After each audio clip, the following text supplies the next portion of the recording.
ফাইজলামি শুরু কর সারা দেশব্যাপী ফাইজলামি শুরু করে দিয়েছে একেবারে নির্মমভাবে, অহেতুকভাবে। এই যে অসহায় মানুষগুলোকে, ছাত্র পড়তে গিয়েছে, বাবা মার স্বপ্ন লালন করা ছাত্র, ছেলেটা ইঞ্জিনিয়ার হবে, ছেলেটা মেডিকেল সায়েন্সের পরে বড় একজন ডক্টর হবে, পিটায় মেরে ফেলে দিল তাকে। এত বড় সাহস! আর আমরা কিছুই বলতে পারলাম না, কিছু করলাম না। কি একটা অবস্থা চলছে! এগুলো যখন চলতে থাকবে একটা কওমের মধ্যে, আপনার মনে হয় যে আল্লাহর পক্ষ থেকে রহমত নেমে আসবে? লা ইলাহা ইল্লাল্লাহ বলা একজন মানুষ যদি বেঁচে থাকে, ওই একজন মানুষের সম্মানে আল্লাহ পাক কিয়ামত দিবে না ইনশাআল্লাহ। সে একজন মানুষকে এভাবে নির্মমভাবে পিটিয়ে মেরে ফেলো তোমরা। এখন মানুষকে পেটানো শুরু করেছো। নবী সাল্লাল্লাহু আলাইহি ওয়াসাল্লাম শেষ জামানার হাদিস সম্পর্কে বলেছিলেন যে আমি এক শ্রেণীর মানুষকে দেখি নাই যারা আসবে মানুষকে নির্মমভাবে মারবে। নবীজি বলেছিলেন শেষ জামানায় দুই শ্রেণীর মানুষ আসবে, আমি এদেরকে দেখি নাই। নবীজি দেখেন নাই মানে 1400 বছর আগে ওরা ছিল না। এক শ্রেণী হচ্ছে হাতের মধ্যে মানুষকে মারার কিছু অস্ত্র নিয়ে ঘুরে বেড়াবে, এরা মানুষকে নির্মমভাবে পিটাবে, নির্মমভাবে মানুষকে পিটাবে। এই শ্রেণীকে আমি দেখিনি, এরা আসবে পরে। আর এক শ্রেণী হচ্ছে এমন এক শ্রেণীর মহিলা বের হবে যারা কাপড় পরেও নগ্ন থাকবে, নিজেরাও আকৃষ্ট হবে, অন্যকে আকৃষ্ট করবে। তো এই মেয়েদেরকে তো দেখতে পাচ্ছেন, এখন পাচ্ছেন না? তার মানে কিয়ামত কাছে না দূরে? আর আমি এখন ওই হাতে লাঠিওয়ালা ওই গ্রুপকেও খুঁজে পেয়েছি। হাতে লাঠিওয়ালা সেই গ্রুপ কোনটা জানেন? ওই যে ঘরের মধ্যে ঢুকায় যে ছেলেগুলোকে মেরে রাত্রেবেলা মেরে ফেলায়, সেটা গ্রুপের। বিভিন্ন হলে দেখেন না, হকি স্টিক নিয়ে 8-10 জন মিলে এক একটা করে ছেলেকে ডেকে নিয়ে পিটায় মেরে ফেলায়, এগুলো সেই ছেলে। এদেরকে যারা জন্ম দিয়েছে ওই বাপের জন্য ধিক্কার, এদেরকে যারা জন্ম দিয়েছে এই বাপের জন্য ধিক্কার। আর এখন এরকম লেডিস গ্রুপও বের হয়েছে, এখন মেয়েদেরকেও হলে ডেকে পিটানো শুরু করেছে। তোমরা কি মনে করো যে 5 জন 6 জন 10 জন মিলে একজনকে সারা রাত টর্চার করে মেরে ফেলানোর মধ্যে সুপুরুষ? তুমি সুপুরুষ, তুমি অনেক বড় বীর। সাহসটাকে তুমি একজন মারামারি করে দেখাও না দেখি। তোমার এত বড় সাহস, তাহলে একজন মারামারি করে দেখাও না। আসো রিংয়ের মধ্যে আসো, তারপর দেখি তোমার কত শক্তি, আমাদের কত শক্তি। একজন 1-on-1 ব্যাটেলে আসো দেখি, খালি হাতে 1-on-1 ব্যাটেলে আসো। 8 জন 10 জন মিলে একটা বুয়েটের ছেলে, একটা মেডিকেলের ছেলে, একটা অমুকের ছেলে, তমুকের ছেলে, বাবা মায়ের স্বপ্ন লালন করা ছেলেগুলোকে ঘরের মধ্যে ঢুকাবা, সারা রাত পিটায় মেরে ফেলবা, এটাকে তোমরা সাফল্য মনে করো, বীরত্ব মনে করো? এই ছেলেগুলোকে জন্ম দিয়েছে যে পিতা মাতায়, এদের জন্য ধিক্কার আমার পক্ষ থেকে। আপনারা এইসব সন্তান জন্ম দিতে গেলেন কেন? খিদির আলাইহিস সালাম বেঁচে থাকলে ছোটবেলায় মেরে ফেলতো এদেরকে। ওই যে খিদির আলাইহিস সালাম ছোটবেলায় একটা বাচ্চাকে মেরে ফেলছিলেন না? মুসা আলাইহিস সালাম বলেছিলেন যে একটা বাচ্চাকে কেন মেরে ফেললেন? তখন খিদির আলাইহিস সালাম বলেছিলেন এই ছেলেটা যদি বড় হলে অনেক বড় কাফের হবে। আল্লাহ আগে জানিয়ে দিয়েছেন, এই জন্য আগে মেরে দিয়েছে।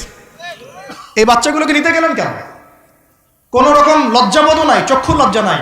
এরপর যখন আইন শৃঙ্খলা বাহিনী এদেরকে অ্যারেস্ট করে নিয়ে যায়, বীরের মতো হাসতে হাসতে চলে যায়। ও জানে যে আমার কোনো সমস্যা হবে না, ফাঁক ফোকর দিয়ে বেরিয়ে চলে আসবে। তোমরা এগুলোকে বীরত্ব মনে করো, সুপুরুষ হয়ে গেছো তোমরা। এতই যদি ক্ষমতা থাকে, সাহস থাকে, তো একজন মারামারি করো না কেন? 1-on-1 ব্যাটেলে আসো, তারপর দেখো কে জিতে কে হারে। 10 জন মিলে একজনকে পিটাবা, মনে করছো খুব বড় বীর হয়ে গেছো। এখন 10টা মেয়ে মিলে একটা মেয়েকেও পিটাচ্ছে, সুবহানাল্লাহ। তা আবার ইসলামিক বিশ্ববিদ্যালয়ের মধ্যে। এই বিশ্ববিদ্যালয়ের নাম ইসলামিক কে দিল? এটা ইসলাম? একটা মেয়েকে আপনি ঘরের মধ্যে ঢুকায় সারা রাত পিটাবেন, মেয়েটা কাঁদতে বলছে আমার পায়জামা পর্যন্ত খুলে ফেলেছে টান দিয়ে। আরে তোর মায়ের পায়জামাকে খুলে ফেললে তোর কেমন লাগবে? তোর বোনের পায়জামাকে খুলে ফেললে তোর কেমন লাগবে? কোন সাহসে তুই একটা মেয়ের পায়জামায় হাত দিস? এত বড় সাহস! আর এদেরকে আমরা তোলা করে মানুষ করি। আইন শৃঙ্খলা বাহিনী আপনারা কি করেন? ইনস্ট্যান্ট কোর্ট বসে ফাঁসি দিয়ে দিবেন এদেরকে। আল্লাহর কসম করে বলছি, যদি কোনোদিন এরকম ক্ষমতা আমাদের কাছে আসতো, দিন বিচার করে দেখিয়ে দিতাম ইনশাআল্লাহ। ফাইজলামি শুরু কর সারা দেশব্যাপী। যারা এখন বিপদগামী ছিলেন আমরা মনে করতাম, তারাই এখন হেদায়েতের দিকে আসছেন। আর আমরা এখন মুসলিম ঘরে জন্মগ্রহণ করে নামাজ ছেড়ে দিচ্ছি, কুরআন পড়া ছেড়ে দিচ্ছি। এটা কি ধরনের কথা? আমার পরিবারের মা বোনরা কিভাবে বেপরদায় বাইরে যায়? আমার পরিবারের কর্তা আমি কেমন করে আমার পরিবারের স্ত্রী সন্তান মেয়েরা বাইরে বেপরদায় যাবে? কিভাবে যাবে? আমি তো পরিবারের কর্তা, আমি পরিবারের স্বামী, আমার স্ত্রী কেমন করে বেপরদায় বাইরে যাবে? আমার ছেলে কেন নামাজ পড়বে না? নামাজ না পড়ে সে ভাত খাবে কিভাবে? নামাজ না পড়ে আমার পরিবারে আমার ছেলে ভাত খাবে কিভাবে? আমার মেয়ে কেমন করে ভাত খাবে? অতএব পরিবারটাকে শক্ত করেন, হালাল খান, সামাজিকভাবে ইসলামটাকে এগিয়ে নেন, ইনশাআল্লাহ দেখবেন একদিন বড় পরিসরে ইসলাম কায়েম হয়ে যাবে ইনশাআল্লাহ।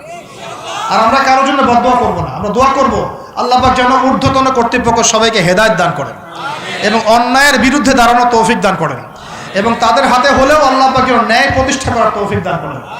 আর ন্যায় কোনটা ন্যায় কোনটা অন্যায় এগুলো এইসব প্রোটেস্ট্যান্ট মুসলিমরা আপনাদেরকে শেখাতে পারবে না।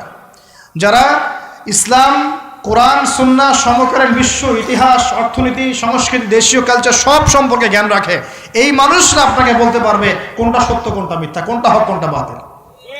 একজন কবর পূজারী আপনাকে কি হেদায়েত দিবে? একজন মাজার পূজারী আপনাকে কি হেদায়েত দিবে? একজন বেদাতি আপনাকে কি হেদায়েত দিবে? হেদায়েত তো নিতে যান খালি ওদের কাছে। আর জ্ঞানী মানুষকে তো মূল্যায়ন করে না। যারা বুদ্ধি বিক্রি করে খায় ওদের কাছে পরামর্শ নিচ্ছেন। আর কিছু বিষয় বলতে বলতে মুখের ফেনা উঠিয়ে দিলাম, তারপরেও কোনোদিনও বললেন না যে হ্যাঁ কথাটা গ্রহণ করা যায়। কি আশ্চর্য! যখন একটা সমাজের মধ্যে এই পাপগুলো ছড়িয়ে পড়বে তখন আল্লাহ পাকের গজব আসবে, এটা আসবেই। প্রতিরোধ কিভাবে? প্রতিরোধ করার কোনো সুযোগই নাই, আপনাকে প্রতিকারও করার কোনো সুযোগ নাই। তওবা করে আল্লাহর কাছে ফিরে আসতে হবে, এটাই সলিউশন, এটাই সলিউশন। এই যে আমরা শহরের কথাই বলছিলাম, আমাদের সমাজের অন্যতম বড় একটা কিয়ামতের আলামত হচ্ছে উঁচু উঁচু বিল্ডিং নির্মাণের প্রতিযোগিতা। নবীজি জীবনের শেষের দিকে যে হাদিসগুলো বলেছেন, শেষের দিকে, তার মধ্যে কিয়ামতের বড় দুইটা আলামত বলেছেন। তার মধ্যে একটা হচ্ছে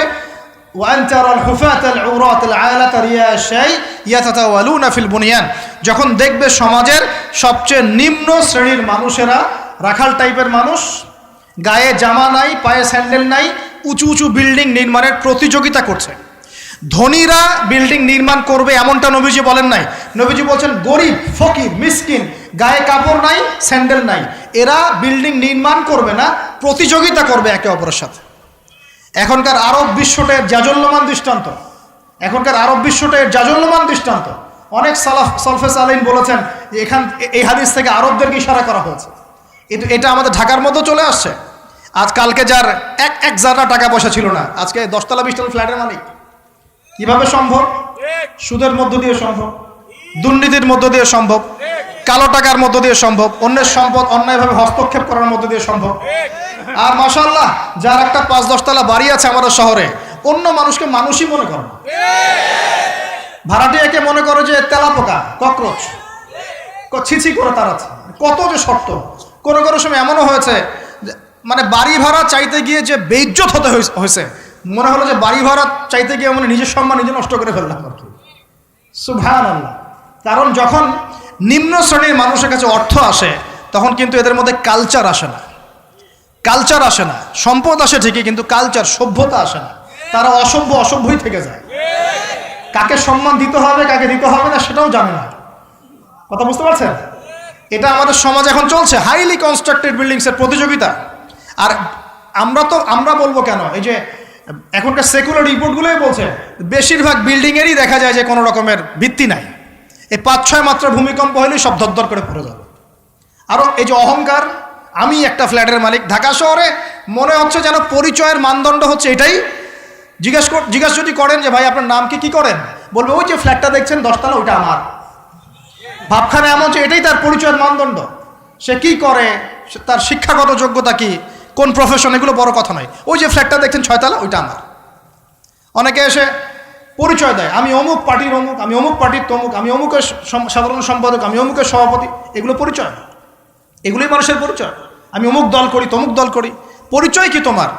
তুমি কি এই পরিচয় দিয়ে কাল কিয়ামতের মাঠে আল্লাহর সামনে দাঁড়াবা? তোমার পরিচয়টা কি? পরিচয় হচ্ছে তোমার শিক্ষাগত যোগ্যতা কি, তুমি সমাজকে কতটুকু সার্ভ করতেছো, তোমার ইলমি যোগ্যতা কি, তুমি 5 ওয়াক্ত নামাজ পড়ো কিনা, তুমি ইসলামপন্থী কিনা, তোমার সুন্নত আছে কিনা, তুমি দিনের জন্য কি করো, এগুলো তোমার পরিচয়। আল্লাহ রাব্বুল আলামিন আমাদের কথাগুলো বোঝার তৌফিক দান করুন। আমাদের সমাজে হাইলি কনস্ট্রাক্টেড বিল্ডিংসের প্রতিযোগিতা চলছে। দেখেন, বিল্ডিং নির্মাণ করা পাপের কিছু নয়, কিন্তু এগুলোর মধ্য দিয়ে অহংকার করাটাই পাপের। আর অহংকার করলে আল্লাহ পাক এগুলোকে ধসিয়ে দিতে সময় নেবেন না। আল্লাহ পাক আমাদেরকে বোঝার তৌফিক দান করুন। আমাদের সমাজে রন্ধে রন্ধে এগুলো চলছে। আমাদের খেয়ানত, অবিশ্বাস, সুদ চলছে, জেনা চলছে, ফ্ল্যাটে ফ্ল্যাটে জেনা চলছে, ফ্ল্যাটে ফ্ল্যাটে জেনা। আর জেনা মানে শুধু শারীরিক ইলিগেল ফিজিক্যাল রিলেশনশিপই নয়, জেনার মধ্যে চোখের জেনা আছে, কথার জেনা আছে, চলাফেরার জেনা আছে। নবীজি বলেছেন শেষ জামানায় এক শ্রেণী মেয়ে আসবে যারা পুরুষের কাপড় পরে ঘুরবে। এটা দেখার জন্য আপনি ঢাকার শপিং মলে চলে যান, শপিং মলে যান, কিয়ামত দেখতে পারবেন। কিয়ামত কাকে বলে? কিয়ামত কাকে বলে? কেউ কেউ দেখা যায় সুন্দর সুন্দর বোরখা বানিয়ে নিয়েছে, যে বোরখাগুলো পরেও তার মানে শরীরের কাঠামো স্পষ্ট বোঝা যাচ্ছে। এখানে আপনি কাকে দায়ী করবেন, কাকে দোষ দিবেন? অবৈধ সম্পর্ক, অবৈধ সম্পর্ক ঢাকা শহরের রন্ধ্রে রন্ধ্রে ঢুকে গেছে। অবৈধ সম্পর্ক, টিনেজ 8-10 বছর, ক্লাস 8-এ পড়ে, ক্লাস 9-এ পড়ে, 10-এ পড়ে, এদের মধ্যে ইলিগাল সম্পর্ক চলছে। ইউনিভার্সিটিতে পড়ে, স্কুল কলেজ পাশ করে বিশ্ববিদ্যালয়ে গিয়েছে, ব্যাস ও মনে হয় যে একেবারে পাখা ওর গজায় গেছে, যা ইচ্ছে তাই করতে পারে। মেয়েকে দিয়েছেন একটা স্মার্টফোন, ব্যাস নষ্ট হয়ে গেছে। ছেলেকে দিয়েছেন একটা বাইক, ও দেখ মাদকের আসরে বসে আছে। কি একটা অবস্থা! এই যুব সমাজ কি আগামী দিনে ইসলামের পতাকা বহন করবে? এই যুব সমাজকে দিয়ে ইসলামের বিজয় লাভ হবে? নাকি আমাদের একটা ঈমান দীপ্ত যুব সমাজ দরকার? কোনটা? আল্লাহ পাক আমাদের সবাইকে আল্লাহর পক্ষ থেকে ঈমান দান করুন। আর আমি আর লম্বা করতে থাকলে সারা রাত যাবে গা। আমি আপনাকে গুছায় নিয়ে এসে শেষ করে দিচ্ছি যে এর পাশাপাশি কোন কোন পাপ ছিল, যে পাপগুলোর কারণে আল্লাহ পাক এই গজবগুলো দিয়েছিলেন, এবং এই ঢাকা শহর সহ এই বড় বড় শহরগুলা এই পাপের মধ্যে আছে কি না আপনি নিজেই যাচাই করবেন। যাচাই কে করবে? আপনি যাচাই করবেন, আমি যাচাই করব না। 1 নম্বর শিরকের পাপ আছে না নাই? কুফরির পাপ 2 আছে না নাই? আমানত উঠে যাওয়া আছে না নাই? আমানত উঠে যায় নাই? কোনো জায়গায় আমানত আছে?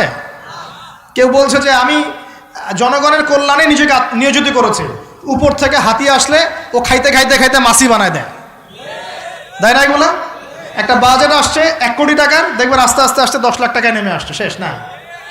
এ খাবে 10, ও খাবে 5, এ খাবে 5 করতে করতে করতে জনগণ খাবে 10।